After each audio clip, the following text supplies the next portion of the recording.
नमस्कार दोस्तों, मैं सुनीता राजेश्वर अध्यक्षवरिणी। आजकल मानवीय संबंधों में बहुत उतार चढ़ाव, खींचतान, खालमेल चल रहा है। ऐसे में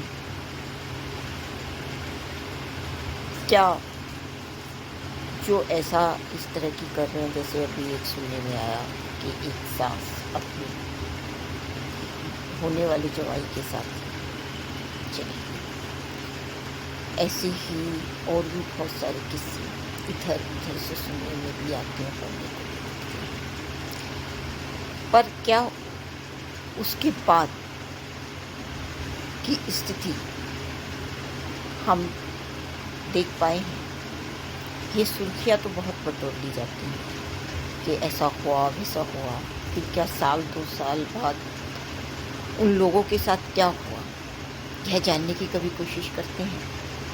पत्रकारिता में शायद इसकी भी ज़रूरत तो है। क्राइम रिपोर्टिंग में सिर्फ क्राइम का ही नहीं, क्राइम के बाद क्या हुआ, अगर उसको भी सर्च करेंगे तब मुझे लगता है बहुत कुछ खंगालने पर अफसोस और सिवाय अफसोस निकलेगा। हेमा मालिनी और धर्मेंद्र का पता ही है। हेमा मालिनी अपनी आत्मकथा में मान चुकी है कि हाँ, उनसे गलती हुई, उन्हें ऐसा नहीं करना चाहिए था। नीना गुप्ता वह भी ऐसा कह चुकी है। इसी तरह जो भी इस तरह के काम किए हैं, लंबी फहरिस्त है, सब ने एक समय बाद महसूस किया कि हाँ, वे अपनी जगह गलत थी। हाँ, उन्होंने अपना जो किया वो गलत था। जावेद अख्तर माना पहचाना नाम है। उन्होंने भी एक जगह एडमिट किया कि हाँ, उन्होंने गलती की। तब कोई भी इतने ये जो सेलिब्रिटी हैं या अखबार में पढ़ के कि अरे ऐसा हो रहा है, हम भी वो कर सकते हैं, तब जरा सोच लीजिएगा। ऐसी एक कहानी मैं भी जानती हूँ, सच्ची कहानी। मैं कहानी सुनाती हूँ रंभो की। रंभो नाम उसका रंभो ही था। एक्सट्रीम ब्यूटीफुल कहना गलत नहीं होगा, क्योंकि सच में वो बहुत सुंदर थी। मैंने भी देखा है, उनका पान खाती थी और पान की जो पीक का वो था, वो गर्दन में जैसे था तो वो साफ नज़र आता था। इतनी सुंदर वो महिला थी। उनकी शादी एक आर्मी में काम करने वाले सिपाही या जो भी रही हूँ, मुझे नहीं पता, मैं उस समय बहुत छोटी थी। उनके 2 प्यारे प्यारे बच्चे थे। बहुत साफ सफाई से करती थी और उन्हें रखती थी, बहुत छोटी छोटी प्यारी प्यारी। लेकिन क्योंकि सुंदर थी, सुंदरता का घमंड भी था। पति क्योंकि आर्मी में थे तो समय ज़्यादा ड्यूटी पर ही रहता था, घर पर भी अकेली होती थी, इसीलिए अपने मायके भी आना जाना जाता रहता था। खैर, मायके आना जाना सभी का होना चाहिए, कोई गलत बात नहीं। वहीं पर एक पुरुष थे जो पहले से ही शादीशुदा थे, लेकिन अमीर थे और थोड़े रंगीन मिजाज भी थे। मैं बता दूं कि रंभो से पहले वे इसी तरह 3 महिलाओं के साथ एक को छोड़ एक को कर चुके थे और ये रंभो चौथी थी। हाँ, थोड़ा सा रंगीन मिजाजी और खूबसूरती दोनों थी। बस दोनों एक दूसरे पर हुए और बच्चों को छोड़कर एक लड़की थी रंभो। उस पुरुष के साथ वो चली गई। फिर क्या हुआ, उसके मायके में भी बहुत हुई और वो पुरुष भी एक और महिला मतलब पत्नी के साथ दो महिलाओं को छोड़कर तीसरी के साथ रह रहा था। उसके रहते हुए वो इस तरह का काम किया था। उसने ऋतु होनी थी, उस समय बर्फ़ की जमाने की फैक्ट्रियाँ हुआ करती थी। अब तो फ्रीज है, पहले नहीं होते थे। तो बर्फ़ की फैक्ट्री होना बहुत बड़ी बात थी और वो बहुत अमीर व्यक्ति था। तो बस इस चक्कर में सब चलता रहा जोश में।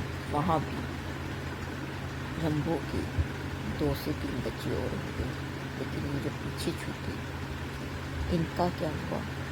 उस सिपाही ने कहीं और शादी कर ली और वो बच्चे फिर एक तरह से लावारिस हो गए। जो बच्चे पढ़े लिख रहे थे और बहुत लायक बन सकते थे, वो बच्चे एक आज स्कूटर चलाता है, ऑटो रिक्शा, और वो जो प्यारी सी बच्ची थी उसको भी कहीं ऐसे ही याद दिया गया।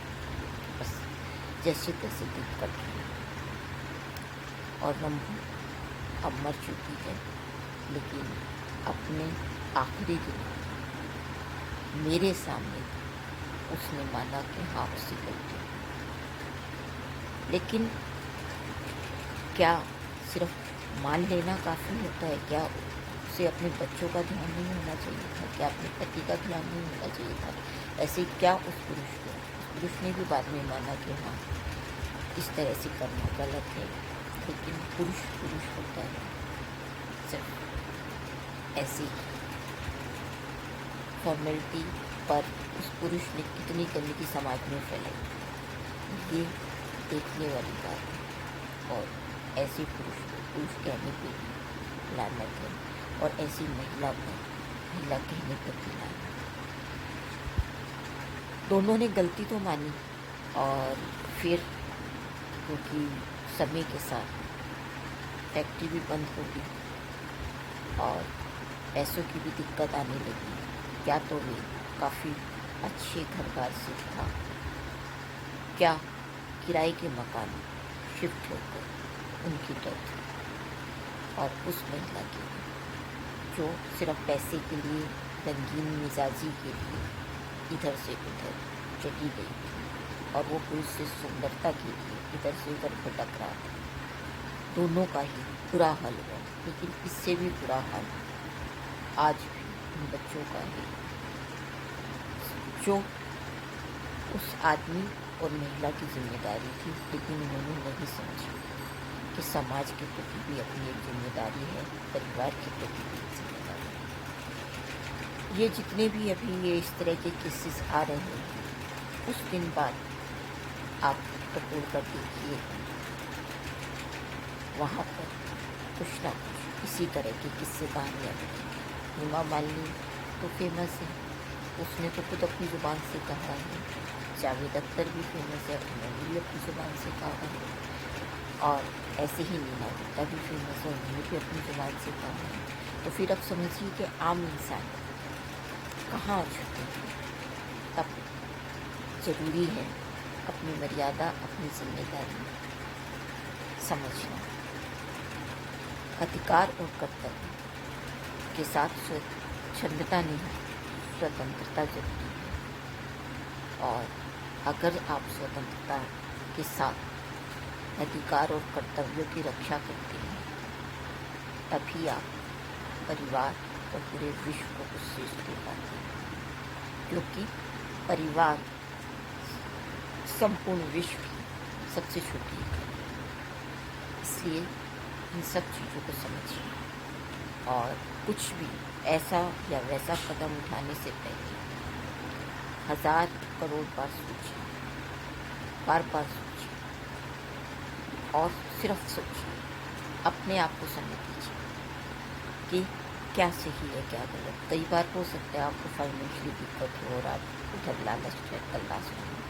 कई बार हो सकता है कि आपके पति या पत्नी कुछ थोड़ी बोली, कमी पीसी, तो आपको वहाँ कुछ अच्छा हरा हरा लग रहा हो। लेकिन क्या और कितने दिन तक जावेद अख्तर हेमा मालिनी से ही जावेद अख्तर एक अच्छी और फेमस इंसान भी हैं, तो हेमा मालिनी सुंदरता की ड्रीम गर्ल कही जाती है। आज वो भी अगर मानती है तो आप सब भी समझिए कि सुंदरता, पैसा, रुतबा हर चीज़ से ज़्यादा ज़रूरी है अपनी जिम्मेदारी, अधिकार, कर्तव्यों को समझना। और अगर आप यह समझते हैं तो समय रहते आप संभलेंगे और कुछ भी ऐसा या वैसा करेंगे ही नहीं जो आपको नहीं करना चाहिए। मैं सुनीता राजेश्वर, अध्यक्ष पत्नी। जय हिंद, जय भारत।